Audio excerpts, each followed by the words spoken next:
मरकजी हुकूमत जमात इस्लामी पर पाबंदी आयद करते हुए और आईन में तरमीम जैसे इकदाम के जरिए रियासत के अवाम को करीब करने के बजाय मजीद अलग थलग कर रही है। पीपुल्स कॉन्फ्रेंस के चेयरमैन सज्जाद गनी लोन ने इन ख्यालात का इजहार किया। लोन ने कहा कि जमात इस्लामी साल 1987 से ही सितम रसीदा है और मरकजी हुकूमत सितम झेलने वाले को ही सजा दे रही है। हालिया आईनी तरमीम के हवाले से सज्जाद लोन ने कहा कि रियासत के अवाम के लिए आईन का टूट फूट नाकाबिले कबूल है। उन्होंने कहा कि दफात 370 और 35A की तनसीख के बारे में सोचना भी नहीं चाहिए। लून ने कहा कि वादी में अब मरकज को गैर फौजी मुतबादिल के बारे में भी गौर करना चाहिए। सज्जाद लोन हमारे चीफ रिपोर्टर परवेज भट्ट से बात कर रहे थे। बता दूं कि देखिए वो तो सानिया एक था जो पुलवामा में हुआ। 1947 से आज तक अब लगभग 70 साल हो गए।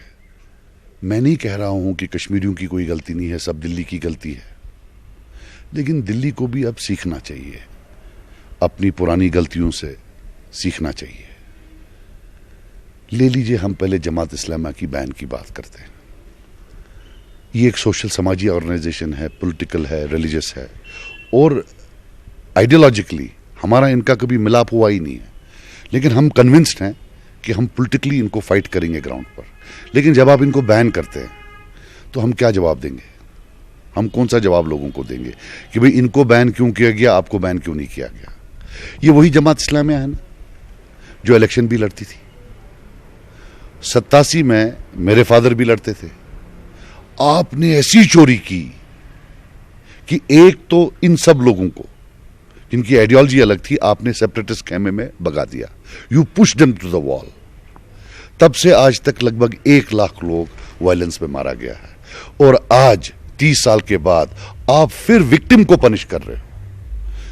वो पनिशमेंट थी 87 की, अब दूसरा की, अब हम आपको बैन कर देंगे। जिसने 87 किया वो आपकी गोद में बैठा है। जब तक दिल्ली ये ना सीखे कि जिसने असली गलती की उसको पकड़ा जाए, विक्टिम को ही कितनी बार आप पनिश करेंगे? क्या सज्जाद लोन पेशकदमी करेंगे, मरकज को जाके बताएंगे कि ये जो कदम उठाया गया है इसको रिवोक किया जाए या इस पे फिर से गौर फिक्र किया जाए? सर, हम तो चिल्ला चिल्ला कर कह रहे हैं, हमने तो स्टार्ट में ही बोला कि ये बैन गलत है, नहीं करिए। और हम अभी भी बोलेंगे कि जो दिल्ली का एक नया एटीट्यूड आ गया है, आई नो एवरीथिंग, मैं हर आखिर मुझे सब पता है, मुझे लगता है गलत है, मिसलीड किया जा रहा है। उनको बिल्कुल इसमें ठंडे दिमाग से सोचना चाहिए कि क्या इन स्टेप से हम कहीं गलती से अनइंटेंशनली वायलेंस को तो नहीं फीड कर रहे हैं, हम एलियनेशन बढ़ा तो नहीं रहे हैं। उनको ये सोचना चाहिए, ये short term gain long term pain वाली बात है। फिर दूसरी बात आप ले कॉन्स्टिट्यूशनल इरोजन की, एक छोटा सा और हो गया। 87 से आपको एक यहां वायलेंस है, एक तबका है जो बोलता है हमें आजादी चाहिए, ठीक है, ये उनकी मर्जी है। एक तबका है वो वोट भी डालता है। लेकिन ओवरऑल जो है, अब आपको ये देखना है कि आपने मिलिट्री मीन्स यूज किए 30 साल, लेकिन 30 साल के बाद हम फिर वही हैं। तो फिर दिल्ली को सोचना है कि यार नहीं निकल रहा है मिलिट्री मीन से, मैं अब कुछ नॉन मिलिट्री मेजर्स देखूं। नॉन मिलिट्री मेजर्स में उनके पास एक ही चॉइस है कि जो इरोजन्स हुए हैं कॉन्स्टिट्यूशन में, जो हमारा स्पेशल स्टेटस है, उसको रिवर्स किया जाए। रिवर्स करने के बजाय आप फिर एक्सेलरेट कर रहे हो, इसका मतलब है आप फिर फीड करोगे वायलेंस में। तो मेरी सिर्फ ये डिमांड है कि भाई साहब, ये क्या माहौल बना रहे हैं आप एक बार बैठिए, एक स्ट्रेटजी बनाइए कि मिलिट्री मीन से इतना हो सकता है कि हम कंटेन कर सकते हैं कॉन्फ्लिक्ट को। आप रिजॉल्व नहीं कर सकते हो। रेजोल्यूशन के लिए आपको विद इन कॉन्स्टिट्यूशन ये देखना है कि हम इनको रिवर्स करें या नहीं। आप उल्टा और कर रहे हो, आप एक्सट्रीम लाइन ले रहे हो। तो मेरी ये है कि जैसे ये कॉन्स्टिट्यूशनल इरोजन्स है, 47 बड़ी इरोजन्स है, इनको देखिए कैसे आहिस्ता हम रिवर्स कर सके। आप 47 को और 2 ऐड कर रहे हो, 49 बना रहे हो। I don't think it is going to help. I really think Delhi needs to its homework well. पकड़ दकड़, उसको जेल में डाल दो, इसको रिलीज कर दो, कुछ नहीं होगा। ये पहले भी हुआ है, tried tested failed model. PDP और नेशनल कॉन्फ्रेंस का ये भी कहना है कि गवर्नर जब तक यहाँ पे इलेक्टेड गवर्नमेंट नहीं आती है तो ऐसे ऑर्डर्स जो हैं, ऐसे अमेंडमेंट्स जो है वो पॉसिबल नहीं होने चाहिए। क्या आपका भी ऐसा मानना है कुछ? मैं बिल्कुल मानता हूं कि यहां इलेक्टेड गवर्नमेंट होनी चाहिए, लेकिन यह भी एक हकीकत है कि जितनी इरोजन्स हुई हैं वो इलेक्टेड गवर्नमेंट में ही हुई हैं। कुछ गवर्नर रूल में हुई हैं, और ये जो 2 पार्टियां इन्होंने ही की हैं। मैं इस वक्त उनको नहीं लाना चाहता इसमें, लेकिन रियलिटी है जो 47 इरोजन्स है वो मैक्सिमम इलेक्टेड गवर्नमेंट्स में हुई हैं। We have nothing to be proud of.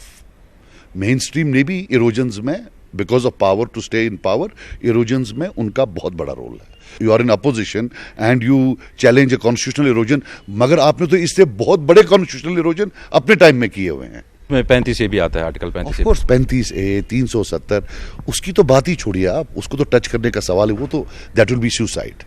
मगर मैं कह रहा हूं कि जो आज तक उन्होंने की है 47 अमेंडमेंट्स की है, think of a way to slowly reverse that. That is the only non military measure you have today. मुल्क का एक हिस्सा है जो अपनी स्पेशल आइडेंटिटी चाहता है, उसमें क्या प्रॉब्लम है? तो पूरी दुनिया में हर जगह है कि कोई एक कौम होती है, उनको लगता है कि नहीं हमारी अपनी एक स्पेशल आइडेंटिटी होनी चाहिए, उसकी प्रोटेक्शन के लिए हमें एक ये। It is not about assimilation, world is not about assimilation, democracy is not about assimilation कि सब एक जैसे हों। सब एक जैसा हो तो अजीब सा लगेगा, एक वैरायटी हो, वर्सटैलिटी हो। इलेक्शन कमीशन की टीम आई है यहाँ पे, तो पीपुल्स कॉन्फ्रेंस या सज्जाद गनी लोन का क्या कहना है इस बारे में? हम तो चाहते हैं कि जल्द से जल्द यहाँ इलेक्टेड गवर्नमेंट हो, लेकिन एक बात और, हम चाहते हैं कि कोई अगर एमएलए आए तो कम से कम 15-20 हज़ार वोट लेकर आए।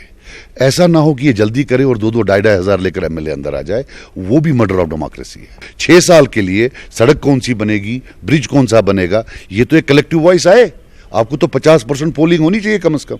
अब हम देख रहे हैं 15-20 एमएलए वो तो 3-4 हज़ार से ऊपर चढ़ ही नहीं रहे हैं। ना उनको शर्म आती है ना हमको शर्म आती है। हम चाहते हैं कि पोलिंग हो, जबरदस्त पोलिंग हो। ब्रिज जैसे हमारा इलाका है, हमें जीतने के लिए 30-30, 35-35 हज़ार वोट लेने पड़ते हैं, तो यहाँ साइड से खिसक जाते हैं 2,000 वोट लेकर, वो भी एमएलए बनते हैं। तो वो भी मजाक तो नहीं ना होना चाहिए।